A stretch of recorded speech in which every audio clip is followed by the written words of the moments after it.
मैथिली मेधा cassette के लाल button दबा के सब्सक्राइब करू आ घंटी के निशानक बटन के जरूर दबाऊ।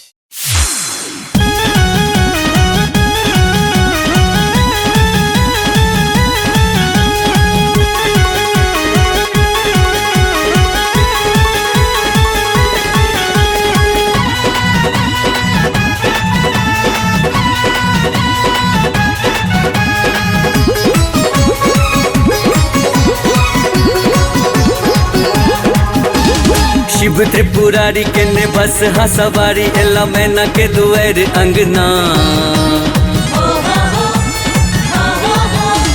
शिव त्रिपुरारी के ने बस हसवारी एला मैना के दुआर अंगना। देखी गे बहिना एलखिन गौरी के सजना। देखी गे बहिना एलखिन गौरी के सजना। शिव त्रिपुरारी के ने बस हसवारी एला मैना के दुआर अंगना। देखी गे बहिना एलखिन गौरी के सजना। देखी गे बहिना एलखिन गौरी के सजना। देखी गे बहिना एलखिन गौरी के सजना।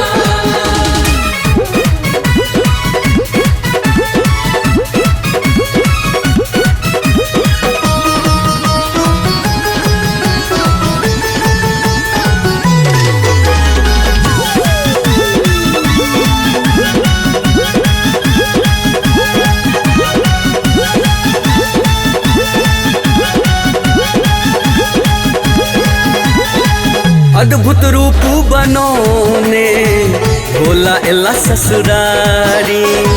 पास हिनकर मसाने नहीं छे घर घरारी। हर भोले बम बम भोले, हर भोले बम बम भोले। ओ अद्भुत रूप बनौने एला भोला ससुरारी। पास हिनकर मसाने नहीं छे घर घरारी। भूत प्रेतक बराती सब देखी पीटे छाती हम पैरे छब हिनका कोना। भूत प्रेतक बराती सब देखी पीटे छाती हम पैरे छब हिनका कोना। देखी गे बहिना एलखिन गौरी के सजना। देखी गे बहिना एलखिन गौरी के सजना। देखी गे बहिना एलखिन गौरी के सजना।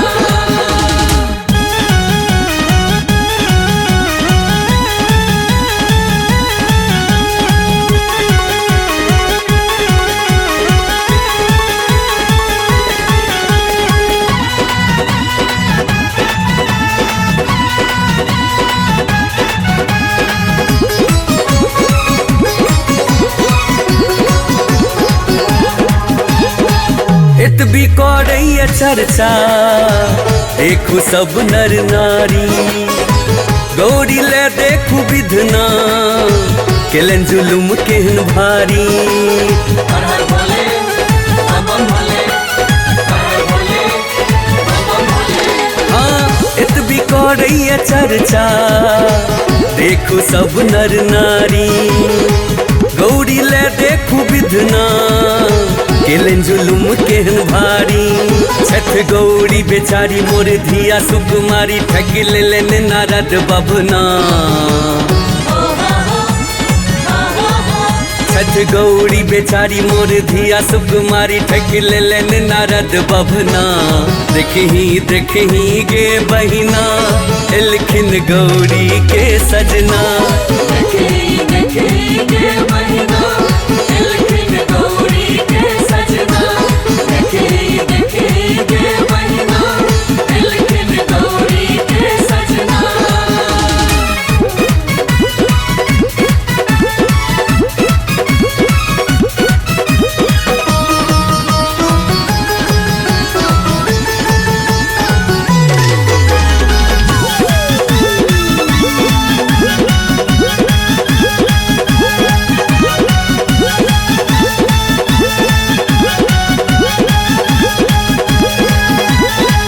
जुन करू आहा चिंता सुनु मनाइन माइये तीनों लोकक स्वामी छत आहा के जमाइए हर हर भोले बम बम भोले हर हर भोले बम बम भोले हो जुन करू आहा चिंता सुनु मनाइन माइये तीनों लोकक स्वामी छत आहा के जमाइए जुने पढ़ू कियो गाड़ी गावे संजीत नचारी एच शैलेंद्र के ई रचना